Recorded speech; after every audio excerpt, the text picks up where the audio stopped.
السلام علیکم دوستوں، کیسے ہیں آپ سب لوگ؟ آئی ہوپ آپ سب ٹھیک ہوں گے۔ حضرت آدم علیہ السلام اور بی بی حوا کو جب جنت سے بے دخل کیا گیا تو وہ دنیا میں آ کے آباد ہو گئے، یہاں اپنی گھرستی بنائی اور اللہ نے ان کو اولاد کی نعمت سے نوازا۔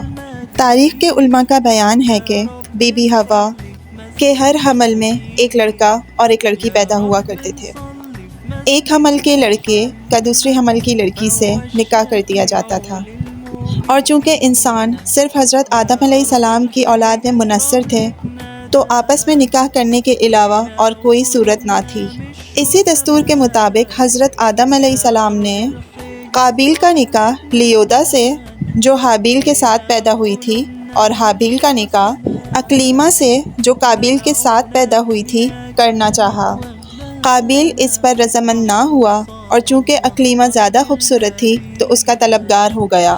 حضرت آدم علیہ السلام نے ارشاد فرمایا کہ کیونکہ وہ تیرے ساتھ پیدا ہوئی ہے تو اس لیے وہ تیری بہن ہے، لہٰذا اس کے ساتھ تیرا نکاح حلال نہیں۔ قابیل نے کہا کہ یہ تو آپ علیہ السلام کی رائے ہے، اللہ تعالیٰ نے ایسا کوئی حکم نہیں دیا۔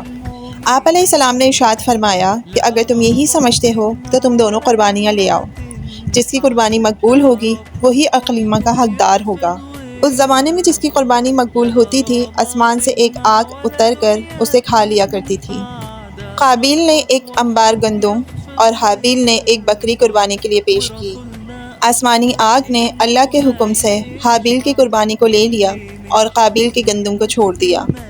اس پر قابیل کے دل میں بغض اور حسد پیدا ہوا، اور جب حضرت آدم علیہ السلام حج کے لیے مکہ مکرمہ تشریف لے گئے تو قابیل نے حابیل سے کہا، میں تجھے قتل کر دوں گا۔ حابیل نے کہا، مگر کیوں؟ قابیل نے کہا، اس لیے کہ تیری قربانی مقبول ہوئی اور میری قربانی قبول نہ ہوئی، اور تو اکلیمہ کا حقدار ٹھہرا، اس میں میری ذلت ہے۔ اس پر حابیل نے کہا، اللہ تعالیٰ صرف ڈرنے والوں کی قربانی قبول کرتا ہے۔ حابیل کے اس مقولہ کا یہ مطلب ہے کہ قربانی کا قبول کرنا اللہ تعالیٰ کا کام ہے، وہ متقی لوگوں کا قربانی کو قبول کرتا ہے۔ تو متقی ہوتا تو تیری بھی قربانی قبول ہوتی۔ یہ خود تیرے افعال کا نتیجہ ہے، تو اس میں میرا کیا قصور ہے؟ اگر تو مجھے قتل کرنے کے لیے میری طرف ہاتھ بڑھائے گا تو میں تجھے قتل کرنے کے لیے تیری طرف ہاتھ نہ بڑھاؤں گا، کیونکہ میں نہیں چاہتا کہ میری طرف سے ابتدا ہو، حالانکہ میں تجھ سے قوی اور توانا ہوں، اور یہ صرف اس لیے کہ میں اللہ عز و جل سے ڈرتا ہوں، اور میں یہ چاہتا ہوں کہ میرا یعنی میرے قتل کرنے کا گناہ اور تیرا گناہ یعنی جو اس سے پہلے تو نے کیا کہ والد کی نافرمانی کی، حسد کیا اور خدائی فیصلے کو نہ مانا، یہ دونوں قسم کے گناہ تیرے اوپر ہی پڑ جائیں اور تو دوزخی ہو جائے۔ یہ تمام گفتگو سننے کے باوجود بھی قابیل حابیل کے قتل پر ڈٹا رہا، اس کے نفس نے اسے اس ارادے پر قائل کر لیا۔ چنانچہ قابیل نے حابیل کو کسی طریقے سے قتل کر دیا، اور پھر حیران ہوا کہ اس لاش کا کیا کرے، کیونکہ اس وقت تک کوئی انسان مرا ہی نہ تھا۔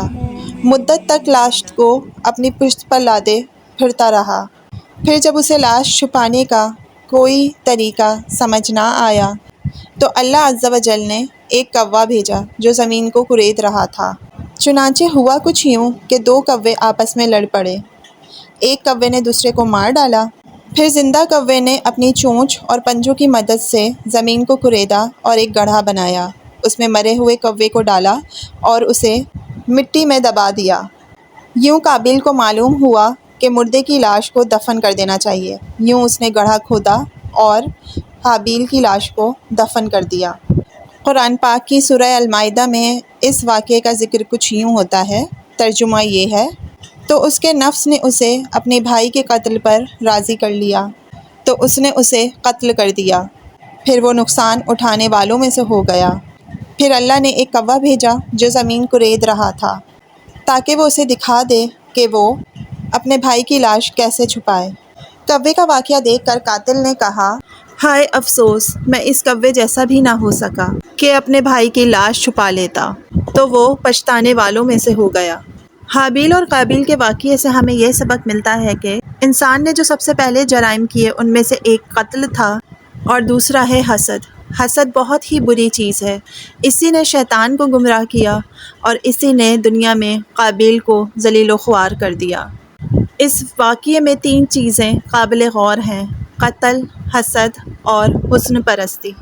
حضرت زبیر رضی اللہ تعالیٰ عنہ سے روایت ہے کہ حضور پاک صلی اللہ علیہ وآلہ وسلم نے ارشاد فرمایا، تم میں پچھلی امتوں کی بیماری سرایت کر گئی، حسد اور بغض، یہ مونڈ دینے والی ہے۔